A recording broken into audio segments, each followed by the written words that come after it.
इतिहासात अजूनपर्यंत जितकी कम्फर्टेबल लाईफ आपली आहे तितकी कम्फर्टेबल लाईफ अजून कोणाचीच नव्हती. तुमच्या पूर्वजांनाच बघा, इंग्रजांनी कितके अन्याय केले होते, किती वेळा आपल्या देशामध्ये दुष्काळ पडले होते, पण ते कधी डिप्रेशनमध्ये नाही गेले. But why are we depress generation ever? काय कारण आहे डिप्रेशनचं? ॲक्सेसिव्ह कम्फर्ट? अगदी बरोबर. जर आपल्याकडे कशाचा पर्पज नाही तर आपण का नाही डिप्रेशनमध्ये जाणार? कारण आपल्याकडे कसलं गोलच नाही आहे. त्या उलट आपले पूर्वज, आपले आई वडील, आजी आजोबा ते काही ना काहीतरी करायचे. शेती असेल तर शेती, वाडी असेल तर वाडीत काम, किंवा स्वतःचं दुकान असेल तर दुकान सांभाळणे. विचार करा, तुम्हाला डिप्रेशन कशाबद्दल होत आहे?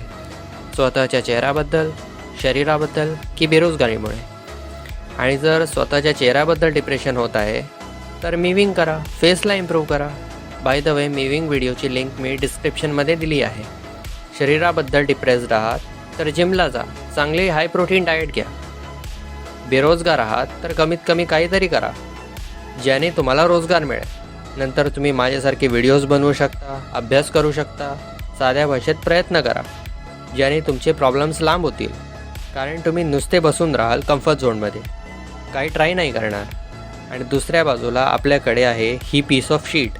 हां, तेच जे तुम्ही स्क्रीनवर बघत आहात. बाय द वे, याचे काही पॉझिटिव्ह ॲस्पेक्टसुद्धा आहेत. तुम्ही कोणाला फोन लावू शकता, स्वतःचा बिझनेससुद्धा रन करू शकता. पण ऑन दी अदर हँड हे फोन्स इतके डिजनरेट आहेत ना, यांची रील्स, शॉर्ट्स, असलं कंटेंट येत आहे. मुली लिटरली डान्सच्या नावाने स्वतःची ॲश चेकिंग करत आहेत. लिटरली स्ट्रिप क्लबच उघडलेला आहे इंस्टाग्राम म्हणून.